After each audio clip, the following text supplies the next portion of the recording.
Yeah. What are America's interests? What are America's strategic interests? What do we need to do to preserve the United States, its power, its influence, its standing in the world? The British made this bad decision in 1914 to enter the First World War. Britain never completely recovered from the First World War. Then it repeated its mistake, put itself into a hopeless position that allowed FDR to bankrupt it and destroy it. And he was always the enemy of the British Empire. He took full advantage of the situation. So the British destroyed themselves, their standard of living, their wealth, their power, their influence, everything during the 20th century. So we should have learned from them. We are on the same road right now. Truth has a power of its own. It moves hearts and saves lives.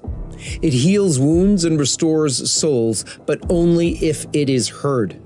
That's why our enemies are working nonstop to suppress the truth. That's why LifeSite News is the most censored life, faith, and family news source in the world. They are working to keep you in the dark. They are working overtime to make you feel alone and forgotten. But God says, I will never forget you. God never leaves us without hope of victory. And LifeSite News will never stop sharing the truth that sets us free. We will tell the truth without fear. We will tell the truth without compromise. And as mainstream platforms silence us, we will build our own. That's why I'm pleased to announce today the launch of the new LSN TV app, which can bring all of LifeSite News' top video content direct to your phone, tablet, computer, and TV so that you can bypass the censors and keep fighting with us for life, faith, family, and freedom. Don't be alone in the darkness. We've been canceled. Fight the cancellation. Download the app. And I think at that point, I was in London in November of 2003. And at the time, the Deputy Chief of Staff of the British Army met with me, and he subsequently became a commander in Afghanistan. His name was Richard Evans, very intelligent man, and he told me frankly, he said, I think we've lost Iraq. And he explained to me that they've had thousands of Iranians who had been training for years in Arabic and local customs and so forth that had gone into Iraq as soon as the government was defunct, and settled in with the Shiites, whom they knew intimately, understood everything. In fact, many of them ended up as translators for us in the field, Iranians, and we didn't even know what we were dealing with half the time. And so his view was, we've blown it. And I think a lot of people recognized that by the spring of 2004 when we had this uprising, and the rest of its history. But you always have the same problem. And in 2005, I spoke at Leavenworth, and I think it was at the time that Dave Petraeus had just been assigned there as a 3-star, and he was going to put together this little book with his friends about counterinsurgency. And he said, what do you think we should do in Iraq? I said, Dave, we should leave. We need to get out. Good for you. And he went, oh, no, we can't do that. We can never leave. I said, what? He said, if we do, then Anbar province will become a platform for the projection of terrorism all over the world. And I said, well, good luck with that one. There's not much in Anbar province. Yeah, as if trying to occupy a country for 20 years, inflicting injustices on the civilians is going to increase insurrectionist or, just resistance. But here's the key point, and this is what Europeans don't understand. I've tried to get this across repeatedly to them. We are preeminently a naval and an air power. We are only a land power in the Western Hemisphere. If we put any troops on the ground, they're temporary. We don't live in Asia. We don't live in Europe. We don't live in Africa. So what are we doing there? Yeah.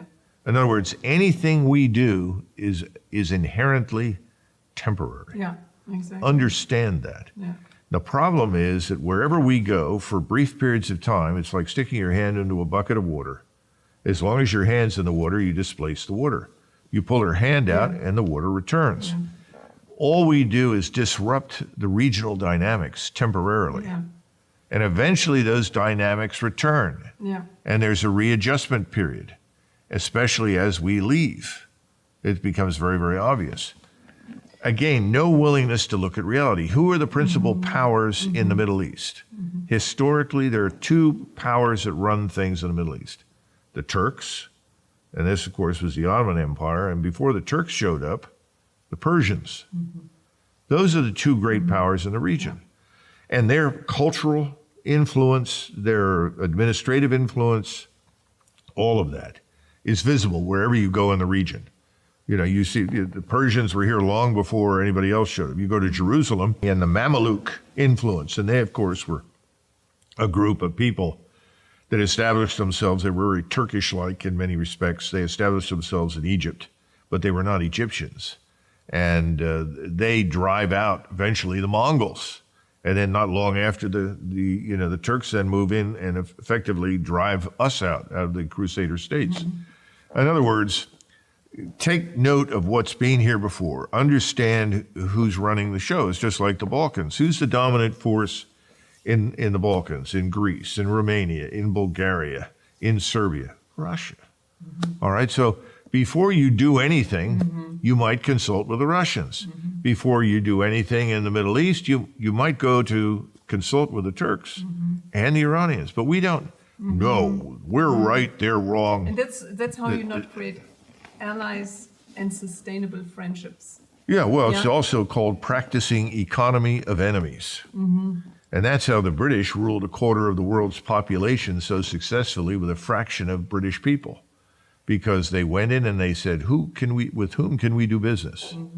All right, let's do business with him and him and him. And who's the one that stands out that won't do business with us? Well, let's isolate them, get these others on our side, and then we can essentially take over and assert our interests. It worked. We do the opposite.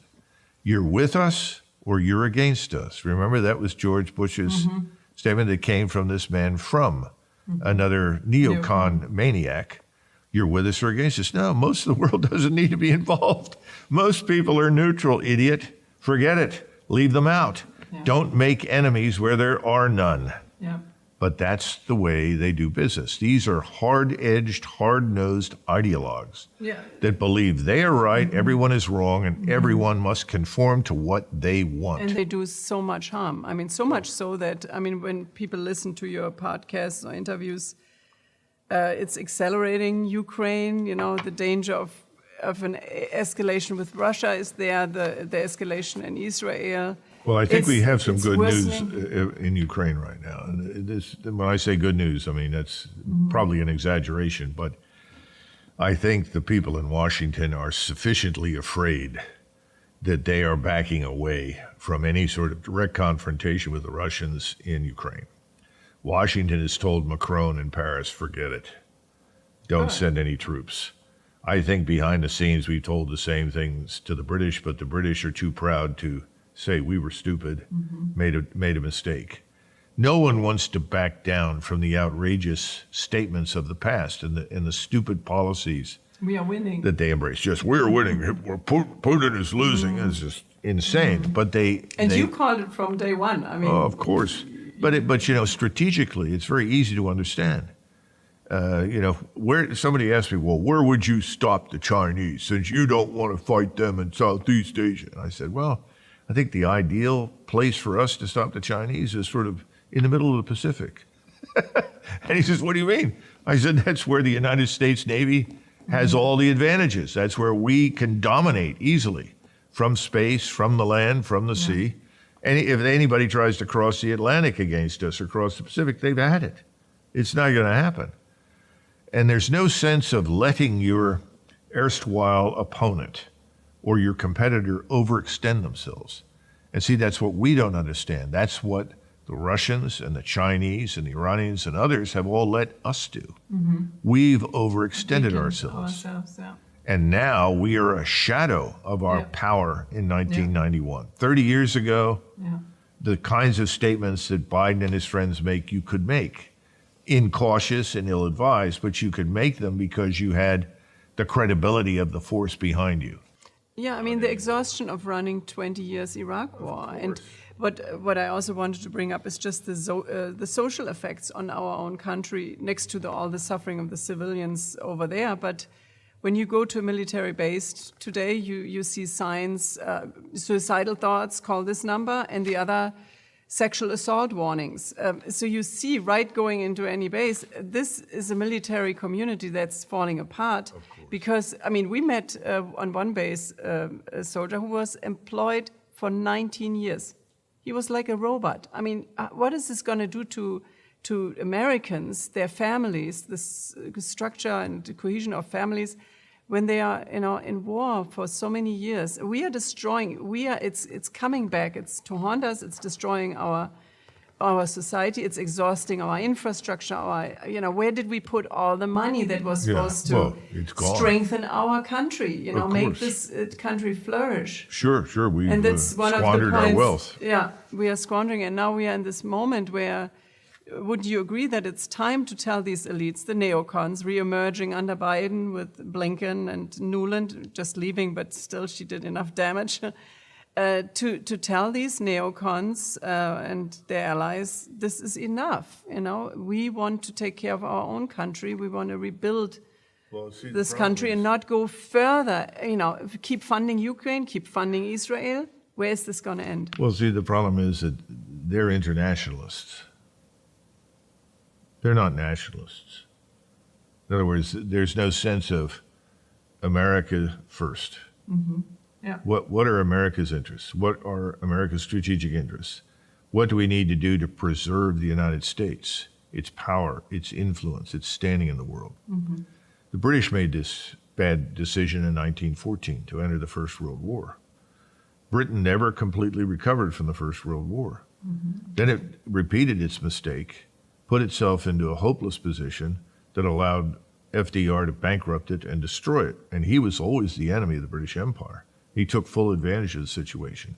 So the British destroyed themselves, their standard of living, their wealth, their power, their influence, everything during the 20th century. So we should have learned from them. We are on the same road right now. Yeah. We are just as foolish, and they became caught up in some of these, what I call false moral arguments.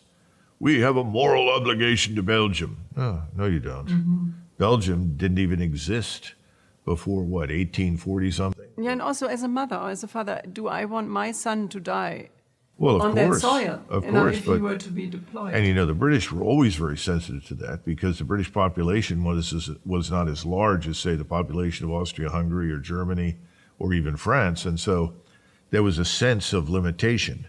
One of the things that every British general was told when he took an army to the field, this is before 1914, is, look, this is all we've got.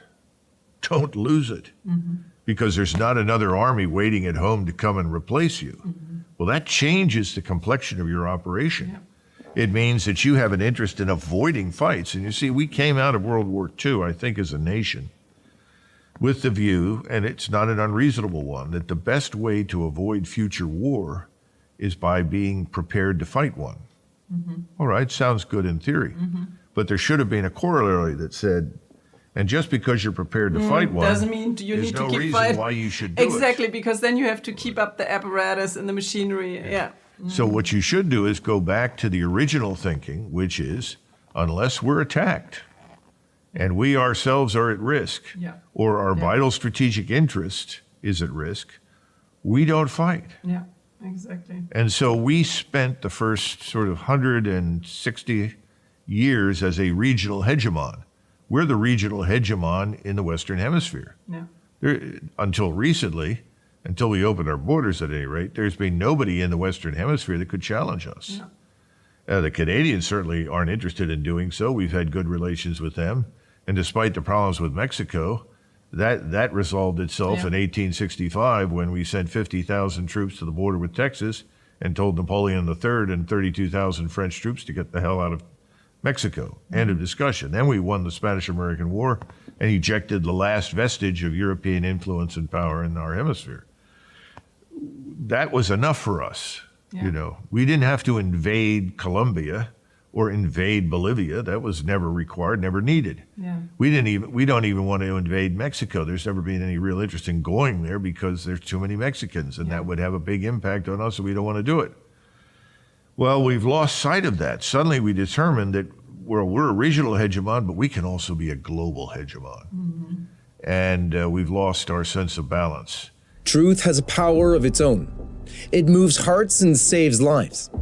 It heals wounds and restores souls, but only if it is heard.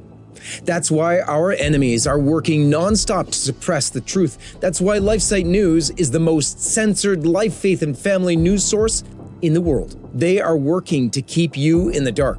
They are working overtime to make you feel alone and forgotten. But God says, I will never forget you. God never leaves us without hope of victory. And LifeSite News will never stop sharing the truth that sets us free. We will tell the truth without fear. We will tell the truth without compromise. And as mainstream platforms silence us, we will build our own. That's why I'm pleased to announce today the launch of the new LSN TV app, which can bring all of LifeSite News' top video content direct to your phone, tablet, computer, and TV so that you can bypass the censors and keep fighting with us for life, faith, family, and freedom. Don't be alone in the darkness. We've been canceled. Fight the cancellation. Download the app. And any attempt to write that has failed because, someone would stand up and say, and I've said this many, many times, and I said it when I was in the War Plans Division. There was no pushback in 1994 or 95 to this. If we are not under attack, why are we going there? Mm-hmm. Are we really equipped to go into these places? Wish that the nation would have listened more to you. Well, it's not just me. There were others, except again, as I've tried to point out, anybody who talked in those terms was out. Yeah. There's a man named Eikenberry.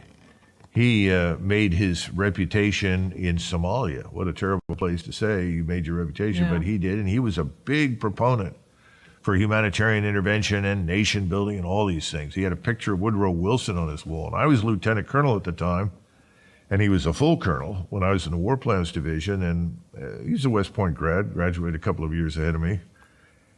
And he and I had a couple of discussions, and I told him I didn't agree with this, and I thought he said, "Well, there's Woodrow Wilson on the wall," and I said, "Yeah, and he was the architect of disaster for the world. Yeah. We should never have intervened in that war." Whoa, no, we were promoting democracy. I said, "It didn't work." Yeah, it didn't work. I said, "You don't want to go down that road," but he felt strongly. I mean, he was a true believer. Well, he ends up as a 3-star, and then he's the ambassador in Afghanistan. Mm-hmm. Well, how did that happen? Because he was playing to the audience. Yeah. Now, I'm not saying he doesn't believe his own ideological nonsense. I think he did, probably still does, and will never see reality. You can't, because then you have to admit that your entire ideological structure and foundation is false. Yeah. And you can't say, I made a mistake. Yeah. But you can. I disagree with that, but unfortunately he didn't. And so you have these people that, for reasons I've outlined, who were elevated. So by the time you get into Iraq, and by the time you were there for, in 2007, you stand up and say what I did, or just leave. Yeah. Why don't you just leave? And I remember he said, well, that's impossible. Why would you say that? I said, because that's what we'll do. And that's back to my original point to the Europeans. What makes you think that we are permanently in Europe? I told a German audience that came to visit Supreme Headquarters of Allied Powers Europe with their students. So they were graduate students and so forth. And I said, this is 1999 after the Kosovo Air Campaign. I said, you really need to think long and hard about what you want to do as a nation and as a part of Europe. What are you talking about? I said, we will not be here forever. Oh, no, you will be here. And I said, no, we can't. We can't afford it. We'll never be here forever. It's an impossibility. You've got to deal with these problems. We Germans can never do anything. We can never lead anything ever again. And I said, well, you're fools, because you must. You are the inevitable once and future king of Europe, whether you like it or not, for all the right reasons. Now, of course, with a massive influx of foreigners and the suicidal policies they've embraced, perhaps Germany is finished. But in 2000, it was very strong, very powerful. And I worked very hard with some European officers on how do you build a European command, control, communications, computers, intelligence, surveillance, reconnaissance structure. Because that's what you need. It has to be space-based as well as terrestrial, so that you can orchestrate and organize your own defenses and make decisions about where you will or will not go and what you will and will not do. Very difficult, because there was always this pushback. No, we need America. America needs to lead. So it's a codependency on both sides. America enjoyed the Well, it's not- we're not influence. dependent on No, them. but Yeah. enjoyed the power and the Oh, yeah, influence, yeah. you know. They- And the it's- Europeans were too much used to being led instead of in developing an identity. And of course, the exceptions to that are the British and the French, neither of which are great powers any longer, neither of which have the strength foundationally to do much of anything on their own. So what do? They attach themselves to our imperialist ventures and aims, thereby making themselves feel greater and Greater. more powerful. Yeah. And sadly, for the first time in my living memory, I watched the Germans do the same thing, which I thought was immensely stupid. I was absolutely certain that the Germans would stand up and say no to all of the stuff in Iraq and Afghanistan. Well, they did little, but they still involved themselves. And now the last thing I thought they would do is involve themselves in this With Ukraine yeah. insanity. Yeah. All of the Europeans, they're just crazy. The Finns and the Swedes and the Germans, all these people, I've said, what are you doing? This is not the Soviet Union. And Russia today, it not only doesn't have the resources to take on all of Europe, it doesn't want to. It wants to do business. And the Europeans are going to have the repercussions. I mean, the war is taking place close to their soil. It's the Absolutely. Americans are at a very safe distance. Well, we're at a safe distance, but more important, we've got serious problems at home. Yeah. And that's the last point that I would like to bring up on this wonderful conversation is, make America great again.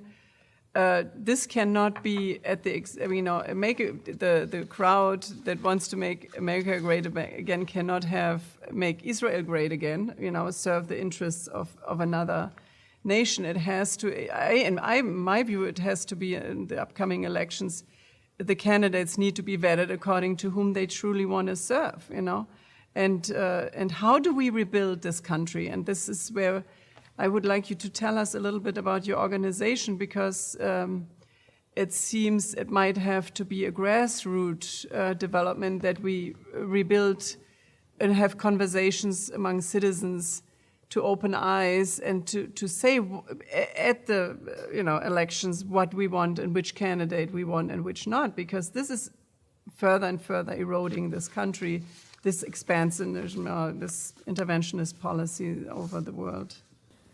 Well, I think the good news is that most Americans have discovered that these interventions overseas don't make a lot of sense. Unfortunately, most Americans continue to treat what happens beyond their borders with very limited interest, if any. If you go into our school systems, look at our educational system, what are we teaching people? I was always struck by the disparity, or not disparity, but the dramatic difference in the quality of education between what the average French or German or Swedish or Swiss, even Italian students, they were much more informed about the world.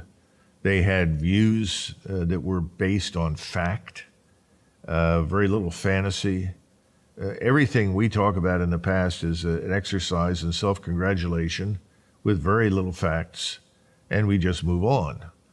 And got to understand that if you live in Kansas City, Missouri, and I found these things out by living in various places in the United States, to be a successful American in Kansas City doesn't really require you to know much about anything. I mean, all you have to do is be willing to work hard. You have a grasp of basic math and basic, English, and you can buy a business or build a business, and you can be successful as long as you know the people in your community and you know what they want or what they can or can't do. In other words, you understand your region, you understand the supply chains in and out of your state, Kansas or Missouri. But you certainly don't need to know anything about Europe or Asia or anything else. Well, that's fine. Then what do you do when people are elected to office who know nothing? Nothing. And that's the hill. But they do know how to count, and they know where money comes from. And they listen very carefully to anyone who is in a position to make them wealthy. All you have to do is look at generations of people who have served in the Senate and the House, people with no business background or experience at all. Most people with no military experience or any experience in the foreign policy arena, most of whom know nothing about economics. In fact, large numbers of them are lawyers. And Empty vessels to be filled by someone else. Well, yes, but most important by the man with the cash. Yeah. If you're in the pharmaceutical industry, I mean, everybody talks about the Israel lobby, which is big and powerful, more powerful today than ever in our history. But don't forget the pharmaceutical industries. You know, don't look at the agricultural sector and ignore Monsanto and these other things. There's enormous cash out there. And that's what people who are elected figure out pretty quickly. Yeah. And if you want to sit on the key committee, if you want to be the chairman or the vice chairman of that committee at some point, if you want to have a seat at the table in anything that's important to your district or your state, you need money. Mm-hmm. So where do you get it? Well, you can only go back to your home district so many times and ask for contributions. Pretty soon you have to accept the fact that, well, down the street are all these lobbies for all these various things. Which one seems to have an importance to you and your state, your district? Yeah. And then suddenly, you know, you realize, well, who controls the financial sector? Who controls the media? Where do those people stand? What do they think? They can make you or break you. And then, as people have noted recently, you have the intelligence communities. And they collect on our own members of Congress, apparently. Mm-hmm. And I don't know what some of these people have done, but I'm sure that there are things that they're probably not pleased with. I mean, look, everybody has something they're not proud of. Yeah. But there must be some really bad things happening that people don't want revealed. And I think that's also part of this. How many trips to Epstein Island do you have to make? I was just thinking about that. And that's one of the reasons I said Washington is almost Epstein Island on steroids. Yeah. Everybody is hostage to something. Yeah. So who represents the interests of the United States and the American people? Look at that bill. Where's the evidence for defending the border? Yeah. It doesn't exist. We're sending billions to Taiwan. Yeah. Not just Israel and Ukraine. Billions to Taiwan. For what? Mm-hmm. Who in their right mind would suggest that we should go to war with China over whom controls Taiwan? That's incredible. Mm-hmm. Why? What difference does it make to us? Mm-hmm. Well, they make microcircuitry. Well, you know, we did too at one point. Yeah. What's wrong with us? Yeah. Yeah, well, the Koreans and the Japanese and the Chinese and we are all dependent on this superb, industry of microcircuitry that exists on Taiwan. I see no evidence that the Chinese are going to invade that place or want to. None whatsoever. Mm-hmm. But this has now become a drumbeat. Now, some of that is designed to justify runaway defense spending, which has been our problem, in my judgment, since the 60s and 70s. You know, after Vietnam, we were ruined financially as a nation. People don't realize that. Nixon did not wake up one morning and say, oh, gosh, I guess I'll take us off the gold standard. There was a reason for that. If he hadn't done it, we were looking at default.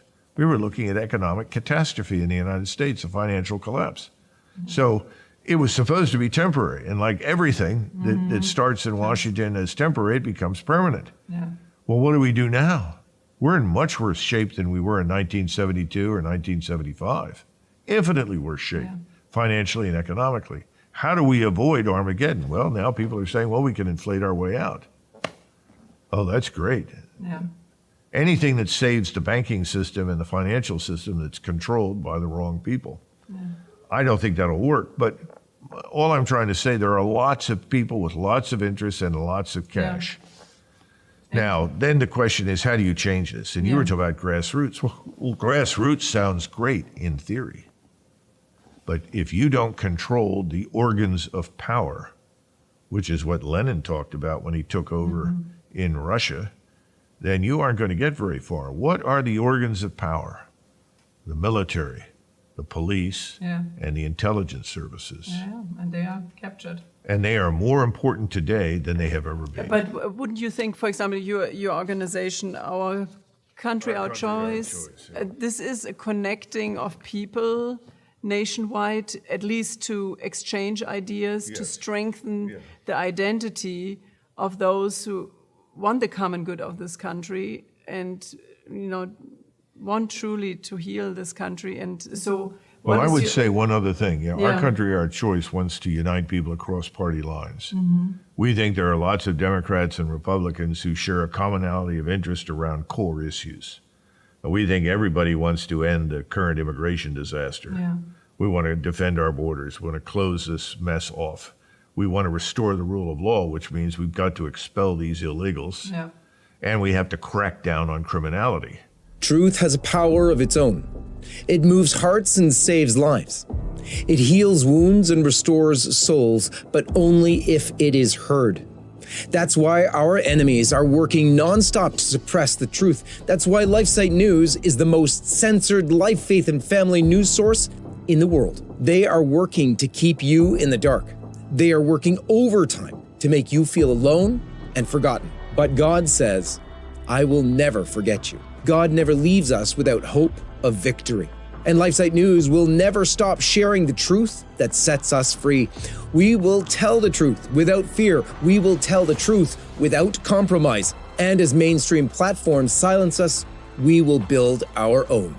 That's why I'm pleased to announce today the launch of the new LSN TV app, which can bring all of LifeSite News' top video content direct to your phone, tablet, computer, and TV so that you can bypass the censors and keep fighting with us for life, faith, family, and freedom.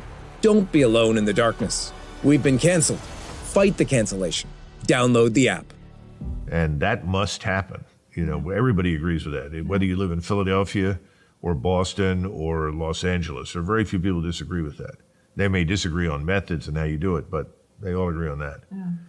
I think there's widespread agreement that we're financially insolvable and we've got problems and we've got to have to deal with those. And people would accept cuts to some extent in their budgets. But I think the next big issue for them is ending the overseas interventions. Mm-hmm.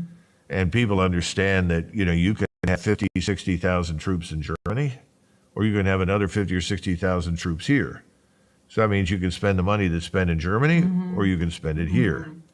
And they're no longer listening to the siren call of the neocon. Oh, you can't leave. Mm-hmm. If you leave, the world will fall apart. Mm-hmm. Well, you know, the world existed for thousands of years before we came around. Yeah, exactly. It will exist for thousands of years after we leave. Mm-hmm. It's just like this nonsense about we can't let Russia win in Ukraine. Welcome to the real world. There's nothing you can do to stop it. Mm-hmm.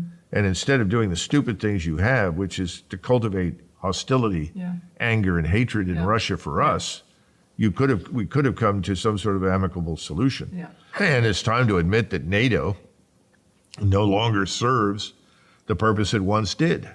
Russia is not the Soviet Union. That's a lot of nonsense. But we can't go there yet. I mean, there's no willingness in Washington. And then I think we have to end these things like the sexualization of children in schools. Yeah. I mean, it's just the stuff I've been seeing and reading, to me, it's abhorrent, incomprehensible. There's certain children are innocent and should be innocent as long as they can be innocent. I don't see the rush to destroy that innocence, don't understand it, but that seems to be part of this larger agenda. Yeah. I mean, these are just some of the things. Mm-hmm. And they're, you know, electoral integrity, our elections, how meaningful are they? I mean, it's just too much violation of law. I mean, it's really a voice of common sense. Well, you would think so, but common sense hasn't been very popular. So how has been the response to your organization? How have people... The response has been enormous, and it's very positive. But this gets to the heart of the matter. How do you really affect change? Well, there was a man, his name was Zumwalt. He was the chief of naval operations, an admiral in the United States, a brilliant man, by the way. Had a very tough time in the 70s. He was CNO under Richard Nixon. Zumwalt was a very competent, very intelligent man. So was his predecessor, by the way. You don't want to get boiled down in some of the good people that we've had in the military, but we've had a number of them. Admiral Moore was his predecessor. Great man. Zumwalt talked about how do you achieve change in the Navy? And he failed. And he said, I failed to make the changes that I thought were important, and this is why. He said, you have to have three things. He said, you have to have people at the bottom that support you, because then they can reach upwards. He said, but then you have to put people in charge at the top who believe in it, who can push down against the middle. And he said, then on the outside, you have to have people in Congress who want to support the change. And he said, so you have three things moving simultaneously.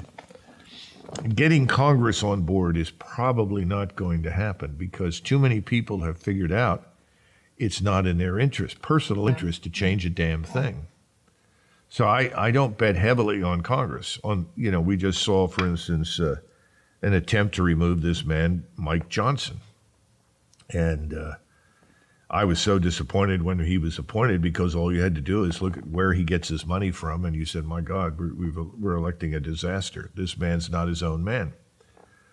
So he's just performed exactly as I would have expected. And a lot of people have said, well, he meant well, he tried hard, he's a good, all this kind of nonsense. We got to go along. You always have the majority that wants to go along. This explanation costs us $100 billion. Yeah. Well, it's not just that. It's there's much more at stake than just the cash. And then, you had, 21 or some number of people that voted to oust him, or, it was some small number. Well, that's our problem right now. Yeah. You have the few courageous people. Andrew Jackson used to say, one man with courage makes a majority, and that certainly worked for him. But today it's tough. So you need a much larger force. OCOC can be that force in many ways, a foundation for something different, something new. But at the same time, that something different, something new has to fight its way to the top. And we'll have to see what happens. If we get the financial emergency that I think is coming, it'll be easier. Because once that occurs, people will be willing to say, well, that hasn't worked. And by the way, I can't buy enough food anymore. I can't put fuel in my gas tank. Kind of a pruning process. Yeah, maybe we need to go with these people over here. I think that can happen. And we're trying to recruit good people. And I think we have some good people. But we're not there yet. You can't, certain things are in the hands of Providence. Providence will make the decision, not us. Yeah. And so that's why, somebody said, what do you recommend? And I said offhandedly, ora et labora. That's beautiful. Work and pray. Yeah. And a lot of people don't know this, but you go through these Cistercian monasteries that run through the center of Germany, because that used to be the border of the Germanic world until the Germanic peoples who were Christianized pushed to the east. And you go into these things, you see that frequently on the wall, ora et labora. Well, there's much sense in that. There are too many people that talk about ora, and they forget the labora part. You've got to do both. Yeah. And you can't have activism without asking God's protection and guidance. No, so I think Providence has a role, and I think Providence will intervene in ways. It's sort of like the hidden hand that Smith used to talk about in capitalism. I see that as the divine influence.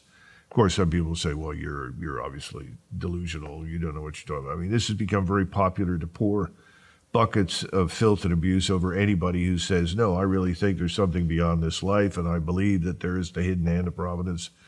Look at the world that they create who don't believe in divine providence. It's a pretty frightening they create place. A hell on earth. That's not a good argument. And I think we have evidence of that in 70 years of the Soviet Union. Yeah. And I don't think anybody, including Putin, would deny that. No. Just look at the flip inside the Soviet Union, this dramatic 180-degree switch turn away from sort of materialistic atheism, which is nihilism. It's destructive. It leads nowhere. It's nothing. But we have a lot of that in the current leadership at the top. And a lot of people succumb to it because they say, it's overwhelming. It's too much. No, it isn't. It's not as overwhelming as you think. And that's why we keep telling members of OCOC, you are not alone. Don't think you're alone. If you think you are, call us, send us an email, talk to us. We'll tell you aren't alone. We have 370,000 people now who've joined it. 370,000 people. That's impressive. And we've only really been around doing anything since January, and we haven't really invested heavily in marketing. That's beautiful. If that's not a hand of providence, a blessing of trying to connect the good people to reinforce each other and to give courage to speak up or to form the minds. By the way, I've been approached by people who are Muslims who said to me, you sound like you're a very Christian organization. I said, well, yeah, everybody's a Christian. Well, could I join as a Muslim? I said, well, that depends on what you believe in. And I said, I'm not talking about theology. You obviously believe in God. That's good. You have the 10 Commandments. It's fine. So what do you believe in? And then he said, well, I don't believe in the sexualization of children. I don't believe in there's a open common borders. ground. Yeah. I don't think we should be fighting. I said, come on board, you know. Yeah. And the same thing is true for someone who is Jewish. We have some that have said, you know, well, you have this on everything you write. You talk about the truth setting you free. You know, that's in the New Testament. I said, yeah, and we think it works. Is that a problem for you? He said, well, it depends on how you interpret it. In other words, people are saying, well, you're too Christian. Well, we are a Christian nation originally. Well, yeah, but, you know, we respect other people's views. And as I like to point out, I haven't seen very many Buddhists who started any wars. So I have enormous respect for Buddhism and enormous respect for Hinduism for the same reason, because the underlying tenets and philosophy are very, very positive, very good. If you look at the history of Christian Europe, it's pretty bleak. We have too many people killing each other for too long for dumb reasons. Now, again, this goes back to why people thought NATO, after the fall of the Soviet Union, had a role to play. That role was to prevent any further conflicts from happening. And I would have expected, if NATO were real, instead of trying to drag Ukraine in, would have been more concerned about the people that are there and saying your best option is neutrality. You can be a bridge between us and Russia. You know, this is a comfort zone for Russia, and it can be helpful to you, and you can be very prosperous. Look at Austria. You know, look at Sweden and Finland. Well, we didn't do that. We did the opposite. So I think Europeans are sobering up. Now, when you go to Asia, there's no one in Asia interested in going to war except us. Everybody says, what about that crazy man in North Korea? You know, what about him? What's he done? His principal concern is his own survival. And we had a chance under President Trump to begin denuclearizing that peninsula. But you had to recognize something. We have to leave. We do. We have to leave the Korean Peninsula. Yeah. Now, under what conditions do you want to leave? Do you want to get something for your departure? I'm not sure we can anymore. But at the time that President Trump approached it, we could. The last thing the Chinese want is a war. So, well, they're evil, they're bad, they're doing, well, wait a minute. The Chinese are Chinese, and they are an economic power. Everybody wants to trade with them, and everybody will. China is the manufacturing center of the world. By the way, it was for a few thousand years, and then it fell apart. Well, it's back. Now, you can either do business with them, or you can fight them. Yeah. I prefer to do business with them. But you could put restrictions on them. And so he said, well, what about the Chinese this? I said, look, close your borders. Get control of your airports, your seaports. Yeah, keep an eye. Take all these Chinese that have come here illegally, they go home or they're out. You know, why do we let the Chinese go into our laboratories? Why do we let them into our businesses, our corporations? We've done that to ourselves. And then you are surprised that the Chinese are stealing intellectual property and sending it to the motherland.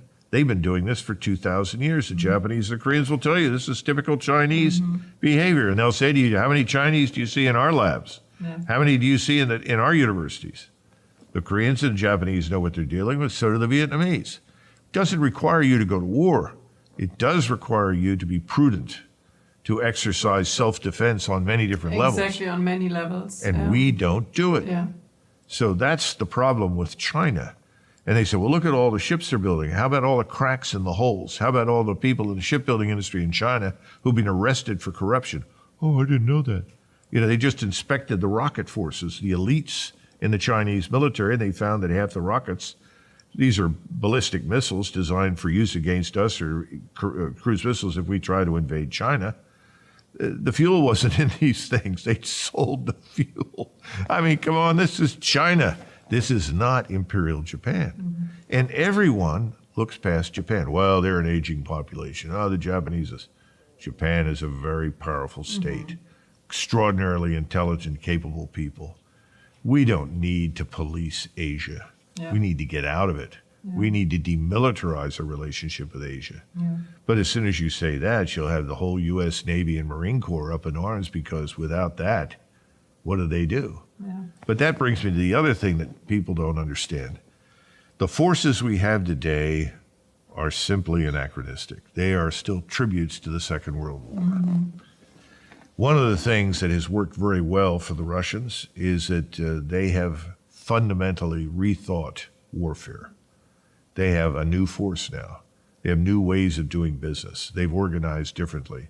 They've adapted. We haven't done any of that. And what we have will not work in the future. So if we want to avoid something like Pickett's charge, there was a Colonel Dunn, great person. Rich Dunn wrote this piece, and it was all about change in warfare. And he wrote it when he was at the National Defense University. And he said, everyone's on the march to Gettysburg and wants to join Pickett's charge. Anyone with any sense knew this frontal assault's not going to work. Now, Lee thought that this massive artillery bombardment had had more effect than it did. But that's something else we've learned, that strikes, overhead strikes, don't always achieve what you think they have. Well, you know the rest of the story. Pickett's charge was an immense failure. We're going to end up like Pickett unless we go into these forces and make profound change.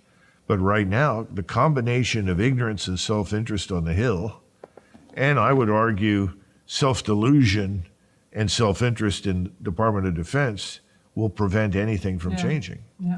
Because if you're in the Navy, what do you want to do? You want to stand on the deck of a carrier with the wind blowing through your face with your scarf on and, whoa, look at my fleet. Those days are over. You're not going to need a giant Jutland-style, Midway-style fleet, not that structure at all. On the other hand, what you're doing in space and what you do beneath the oceans is vital and essential, and that can be dramatically expanded.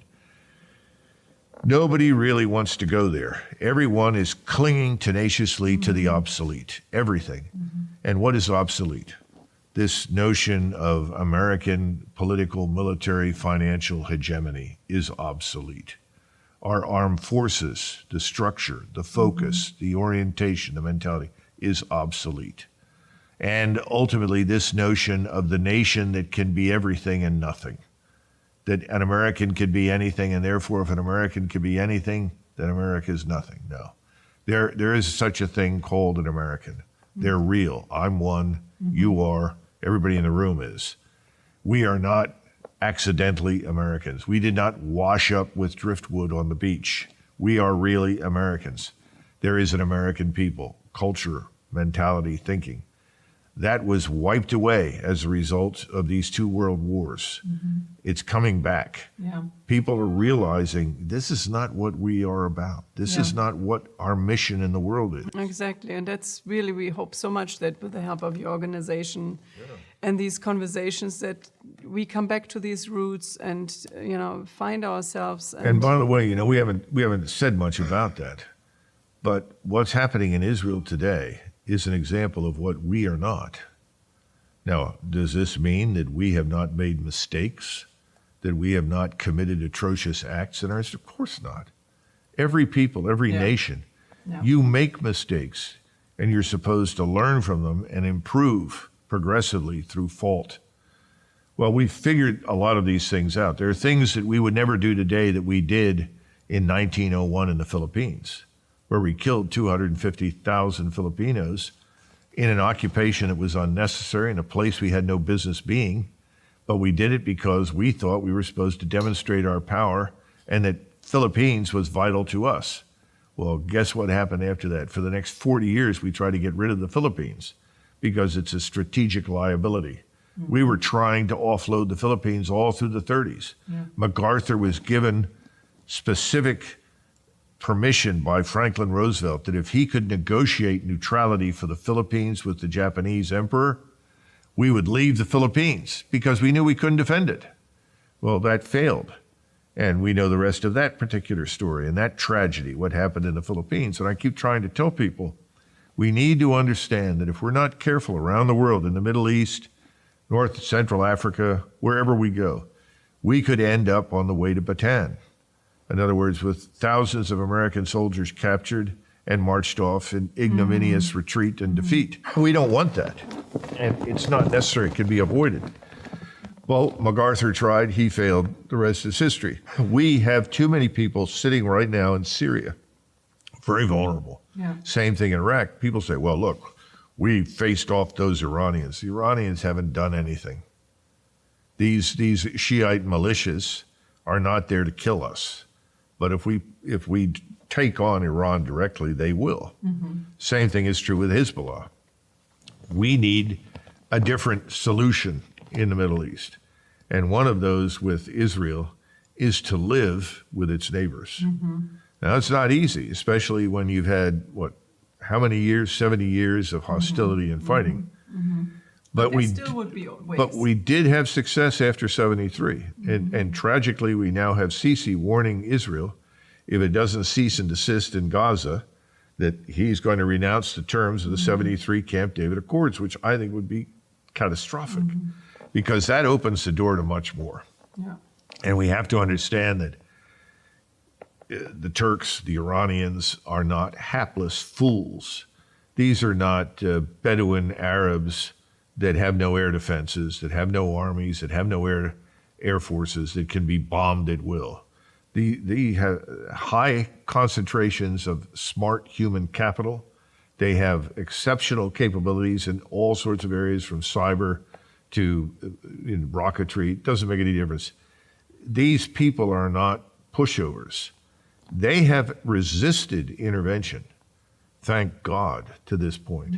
But there's no guarantee that that will continue. Yeah. And there was an attempt on the Crown Prince of Saudi Arabia's life quite recently.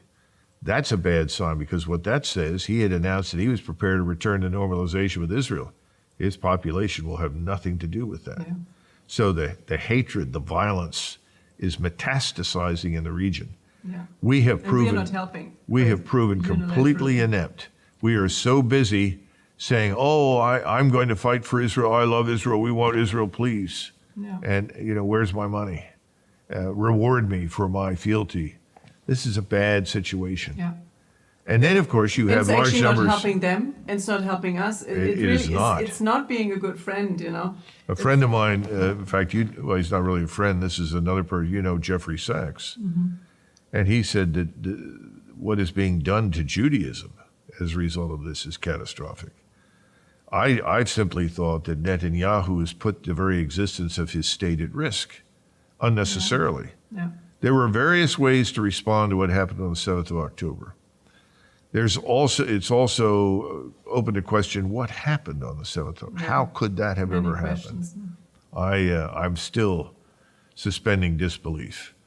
But in the final analysis, what we're doing right now is going to make matters worse. It's not going to help anything. Oh, it's a genocide. And hundreds of thousands of people are going to be killed. Yeah.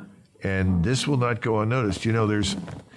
There was a program called Shoah, all about the Holocaust, which had a profound impact on me. And this particular lady was English, married to a German, and she described something that had happened to her on a train ride. And this was just before the Battle of the Bulge, the Ardennes offensive in December of 1944. And she got into this compartment, and of course everything was dark. They didn't put lights on at night because you didn't want to attract attention and so forth. And this was a train that was moving from Berlin west. And she sat down, and after she'd been there, she suddenly realized in the dark, sitting across from her was this man in uniform. And then the moonlight came in, and she saw, "Oh my God, this is a Waffen-SS officer," and she was afraid. And he said, "Don't be afraid of me. You have nothing to be afraid of." And she said, "Well, he said, "Would you talk to me?" And she said, "Of course." And he said, "I'm from Latvia, and I joined the German armed forces because they liberated my family. My father was in jail." I mean, this is this whole terrible thing that the Bolsheviks had done to them. Yeah. And then he said, "I was assigned to this unit that was sent into the countryside, and they rounded up these Jews from a village, and we were supposed to shoot them.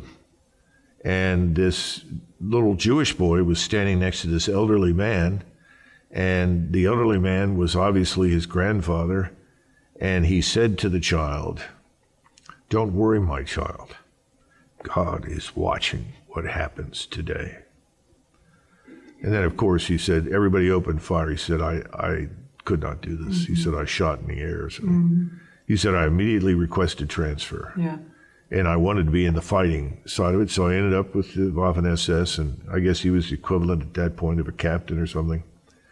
And he said, "I've fought everywhere. I've fought in many, many battles." And he said, "But I keep surviving." And this nightmare stays with me. Wow. But I keep surviving. Train stopped somewhere, Celle or somewhere in North Germany. She got out, and he continued. And she said, I don't know what happened to him. Yeah, that's But she said, that was the war. That's Well, somewhere along the line, someone in Israel must be experiencing something similar. I know. And, that's what I think about. Yeah. So for me as an American, I look at this and I can't do this. Yeah, exactly. And that, I don't think that, I agree with Bernie Sanders and others, I don't think that makes us anti-Semites. No, I'm not calling for the destruction of Jews, and I wouldn't support that either. of course. If there were 2.3 million Jews there, I would be just as opposed to this. But with any friend, I mean, you would always want your friend to do what's right. That's true friendship. As a good patriot, would always try to call his country to a better standard, and instead of covering up for its vices. Yeah. Well, So that's actually, you are being a true friend of Israel. they don't think so right now. I know, but I thank you, and also for speaking that way to our American public, that people can reflect on the situation in another way. And I thank you for your heart that you just showed. This is finally, we are humans, and we are finally wanting to stand before God with a clean conscience about what we have done here on earth. It's a very short time on earth. Preferably. Exactly. And so I thank you so much for this conversation, for giving us so many things to look in a different light on from the last 30 years, or let's go 60, 70, how many years? There's one you last covered. thing I did want to say. Yeah. You talked to me about having graduated from West Point, which is true. I graduated in June of '76. Next year will be 50 years, which is hard to believe. But I want to point out, since we are in Virginia, I did spend a year at the Virginia Military Institute, and my brother Rats would be furious if I didn't bring that up, because my brother Rats have been very good to me and very loyal to me through tough times, and I appreciate that, which tells you a little bit about VMI and also what that was like in those days. Yeah, So, anyway. that's beautiful. Thank you so much. Thank you, God bless you. Thank you so much, Colonel Macgregor. This is Maike Hickson, Lifeside News. Thank you very much for listening.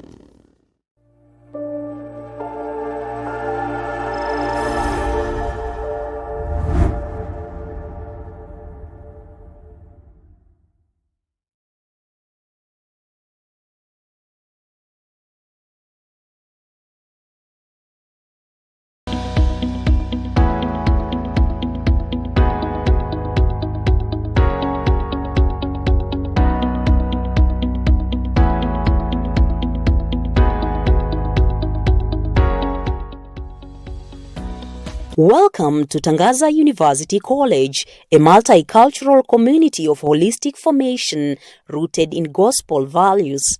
Our academic programs include postgraduate, undergraduate degrees, diplomas, and certificate courses.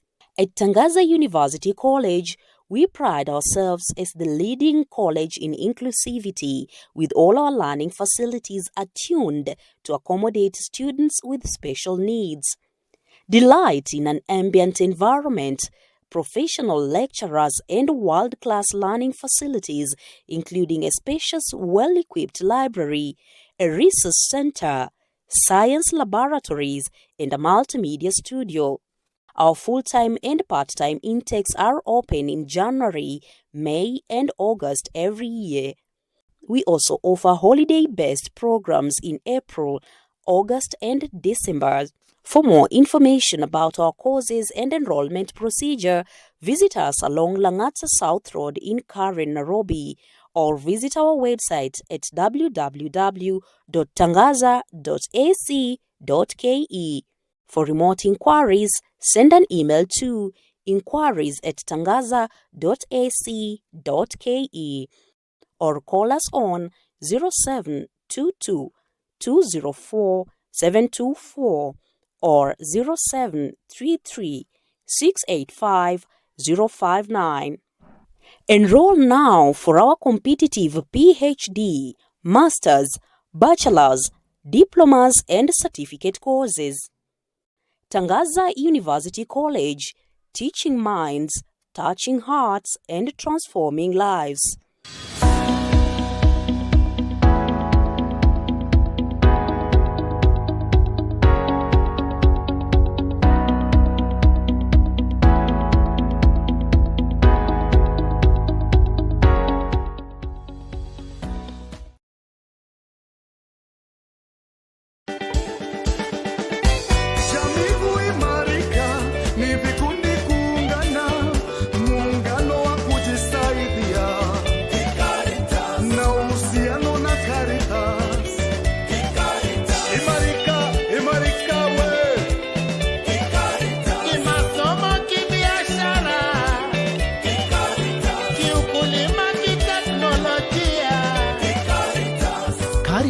Microfinance Bank imejitolea muhanga kwa kuwawezesha Wakenya kupata fedha kwa urahisi ili kujenga rasilimali na kujiendeleza. Maisha ya jamii yamebadilika na kuimarika. Msingi wa jamii ni utulivu wa familia iliyoimarika. Ukiwa na mradi unayohitaji kuimarishwa, tuna utu. Karibu uzungumze nasi. CARITAS Microfinance Bank. Imarika, imarika we.